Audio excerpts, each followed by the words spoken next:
啊，我刚是才好的。就这个六手啦，这个破啦，这啥问题？这啥问题？我你个人的。这啥胃疼啊？哎，那边。哦，我就去骗你们丢了那个哈。那便丢，要便宜丢人家去找人家去的。丢个，我告诉你，这肯定是丢个，丢不够啊。这个你这好快就把一个啦，在好这个就梦想干啥啦？你这一个来，你搞嘛啦？这一个那个讲啊，你看你讲，你放到这屋中，不的，这屋子好着呢。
断的时候影响神经了。哎，它这个提拉筋，这个提，对，没有前屈。它就往前弓着，它不能往后收。好的。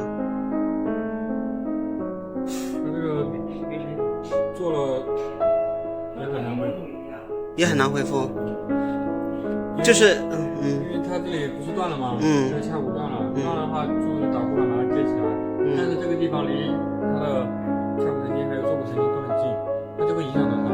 影响到它的时候，它这个就做完以后还是这样，你只是把它的骨头接起来，但它这个神经还是这样，所以它做手术也不能保证。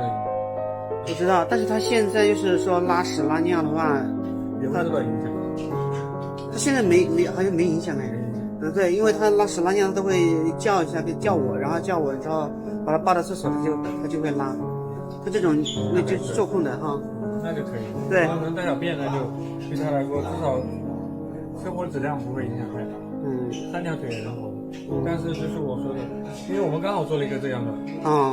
只是这个狗比它大一点，但是断的位置是一样的，也是断在这个位置。但是他现在有个问题，就是他会拖啊，就是拉屎拉尿的话，他会拖在这个屁股上，每次都要去清理，很麻烦。他这个要等到他再长好一点，就是他自己会站起来，会好一些。他现在3条腿站不起来吗？现在能站啊？站是可以，但是他很容易倒，应该还掌握不了这种平衡。对，他周围。